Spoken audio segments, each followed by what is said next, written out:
Good morning, Santa Cruz County. This is Karina Guerrero, Program Manager for Title I with Santa Cruz County Arizona at Work.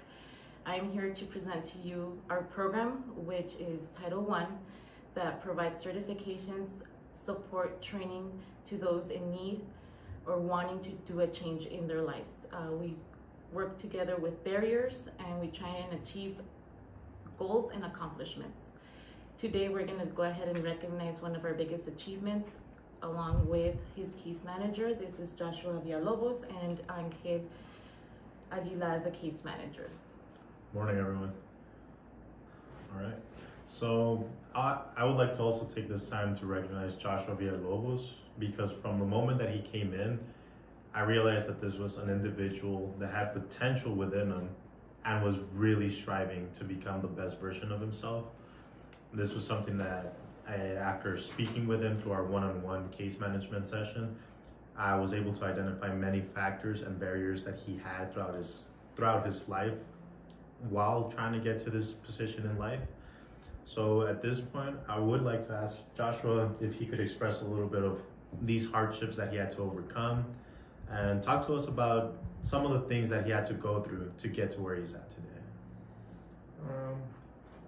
Quick question, like what kind of things you want to explain, like since all the factors throughout my life or just getting out? And so you could essentially speak about the most impactful areas that made you essentially get that recognition of where you wanted to make that change in life. all right, well, the point where I wanted to change my life, unfortunately, was when I was in prison. I was charged with 10 felonies.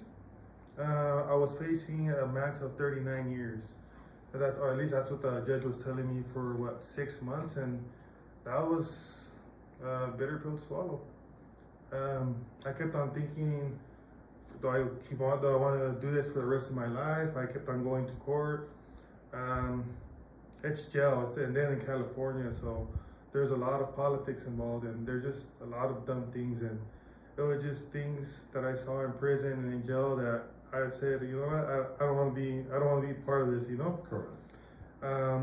When I got to prison, I saw a lot of potential members because I also was a drug addict. I started doing drugs when I was like 8 years old.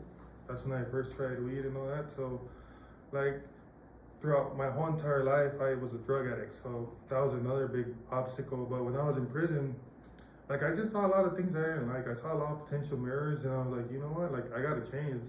So from in prison, either you're gonna mess up even more and get yourself more in trouble, or you're gonna do other things, try to improve yourself. So when I was in prison, I started going to school. When I started going to school, I was in Avenal State Prison in California, and I was right there. I kept on moving up. Then when I got to Old Folsom, it was kind of hard for me to get to school because that was just my first goal, right? Correct. So I was going to tutoring, even though I didn't start school. I started refreshing up on my math, everything. And well, I kept on, there's something called 22 forms, right? An inmate request form. Okay. And that's how you communicate in prison. And they usually take a long time to respond.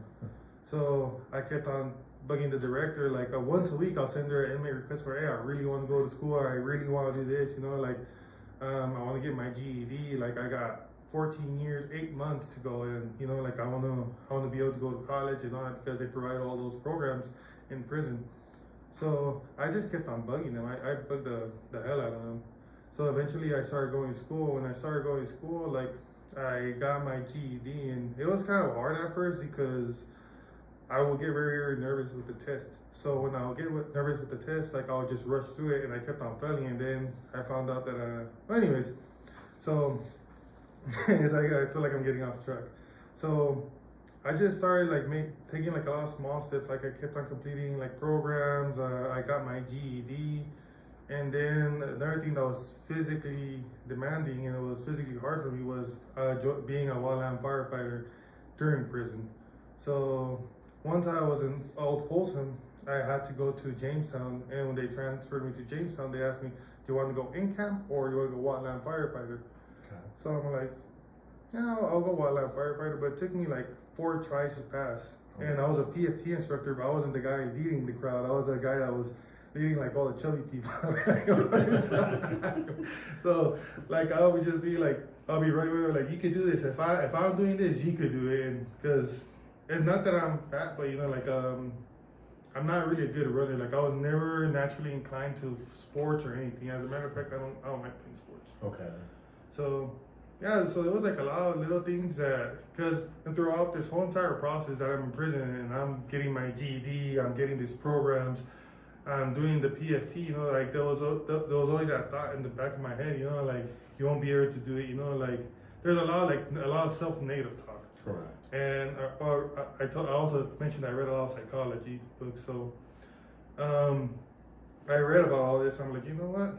This is all BS. I'm just gonna keep on doing it, and eventually, like I'm gonna get it, you know.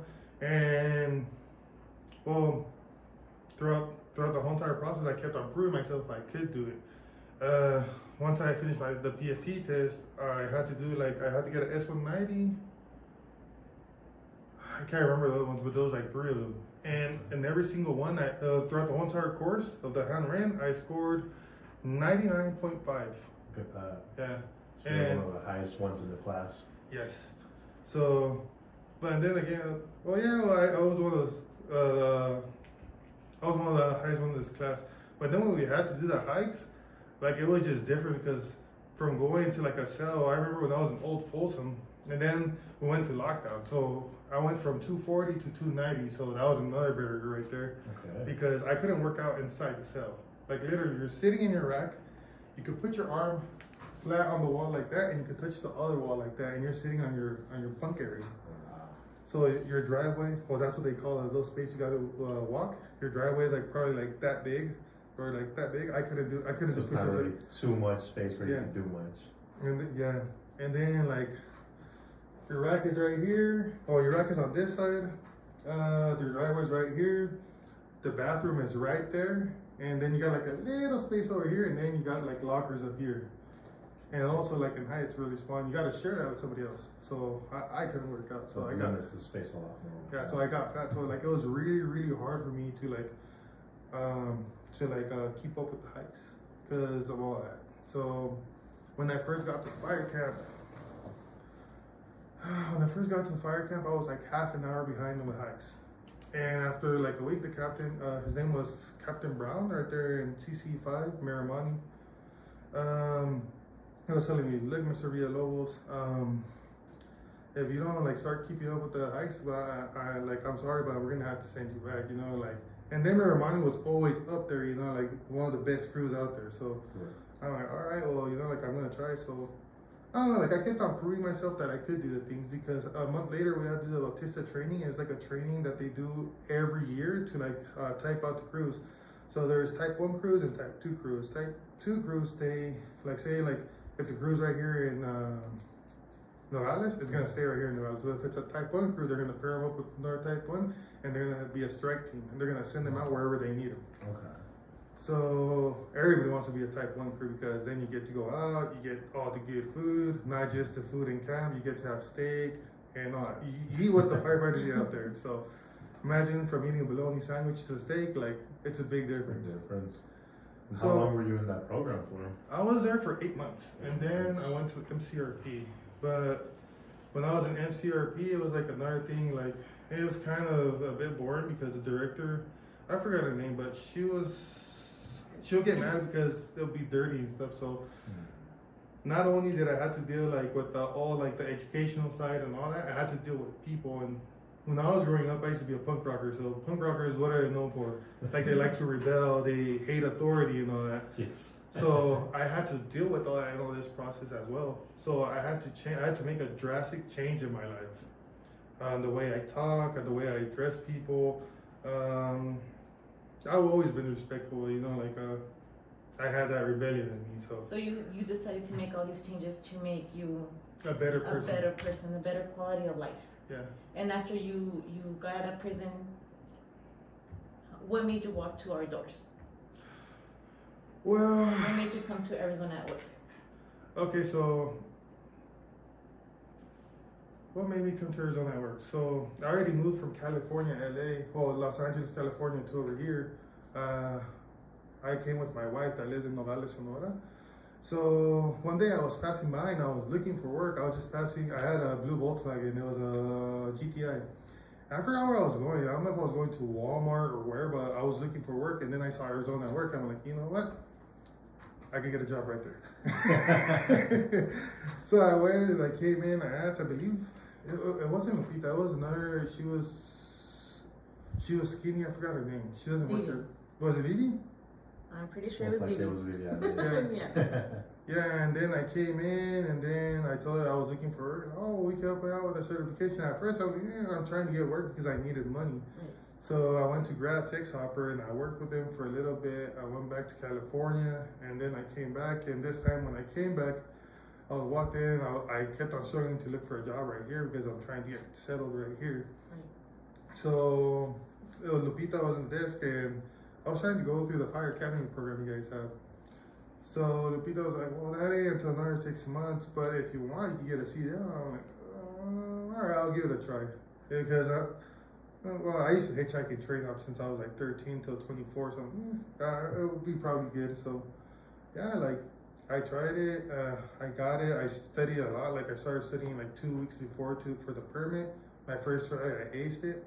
Then I studied really, really hard for the pre-trip and all that. So, yeah.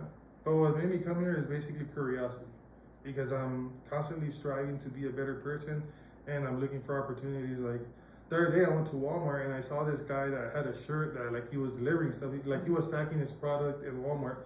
And I'm like, oh, you guys looking for workers, for drivers? Like I have no experience, and I don't know. Like I'm just constantly like just striving to like be better. So yeah. And essentially, where do you see yourself after you've already completed the CDL license? How was the process in itself? How did you find going through the experience of being in the CDL classes, the connection that you were able to make through our department, the school itself, and how many people have you gotten to know because of that? Well, the process is really, really good. Working with you, Angel, is really, really helpful, and like, it was a good experience. At the HDS school, like the instructors right there, they're very, very helpful. There is Hector. He's a funny guy. Like, for example, we'll be right there. Like, remember when you're doing the test, ask him questions. Remember, whoever punches first punches twice. So he'll make little comments like that. It would just be funny, but he'll help us out a lot. You know, like he was very, very helpful. There was Tony. He was very helpful as well. Like sometimes Hector was busy doing something else. I'm like, hey, because my last week I was like, hey Tony, can you help me do the pre-trip? And I'm like, all right, yeah. Just tell me if I'm doing it right, and then I'll go through it. Like, oh yeah, you're gonna pass. Like, yeah, you're gonna pass. Mm-hmm. So like he'll help me out a lot. I forgot the other name. It started with the D. I can't remember if it was David or Dave. I think it was Dave. He was helpful. Like all the instructors right there were very helpful. I was staying up there and I just had to do like some work. Okay. Yeah. So yeah, like it was a cool experience. Just on test day, I was kind of nervous because the tester, like, have you seen the movie Red 2? Yes. Remember the bad guy? The instructor looked like him. He had glasses and then he had a serious face. So I kept on messing up, and then like I tried to like shift the gear in place. So I was kind of manhandling the shifter, but yeah, like because I was really nervous. So correct. Like I kept on. Then I had to do an emergency stop, which is like, as if the light just turned yellow on me. If you pass a yellow light, then they'll give you a lot of points. Okay. So I just have to brake, and dude like was sitting like all comfortable. Then he had to like put his hand on the dashboard, and then he just breathes. And I was like, oh damn. But we know you got through it and you even went ahead and you worked extra hard and you actually finished the program ahead of time. Yeah, well. So that provides a lot of security on your part because it shows that you want that drive, right? Yeah, well, is that I know I could do it, but once I'm already doing it, like I get like, since this is like something new to me because I've done a lot of stuff in my life. I've never done anything productive in my life. So it's just kind of hard. Like when that day hits, I get really, really nervous. But and then once I get it, like it's another I'm just proving myself I can. Right. Well, Joshua, we wanted to recognize you with the certificate for all the hard work that you've gone through so far. We know that better things are to come now that you've accomplished this one milestone in your life. There's plenty of more to come by, and we know that you're a driven person. Something that I've noticed from like I mentioned, from the first day that I saw you, I knew that you had some doubts about yourself, but sometimes having those doubts help us when there's somebody that's there to help you guide you through those doubts. Because I saw the potential in you, even though you might have doubted yourself a little bit in those moments. But I knew that there was that spark within you, that all that needed was a little bit of ignition to get things going. So I'm glad to see that you've made it as far as you've made it so far. Pass not only your permit on the first try, but you got your CDL on the first try as well. So that's a big accomplishment on its own. It is. It's a lot of things to remember. There's like 90 things you have to remember. You could only get 27 wrong. Exactly. And then there's wording. The wording is very important because if you don't word it right, it's just, they're not going to count it. You see, so it's a lot of little details that not too many people take into consideration that bring the bigger picture to light. Do we have anything else, Karina? No, we want to thank you for all your hard work and showing that you people, even with barriers, we can achieve goals and get over, our nervous state. Yeah, well, I wouldn't be able to do it without you guys' help in Santa Cruz County for the funding to get my CDL. So I want to thank all you guys for that. Of course. Thank you very It was much. a pleasure helping you out in this process, and we'll still be in communication now. All right. Yep. All right. Thank you. Thank you. Joshua.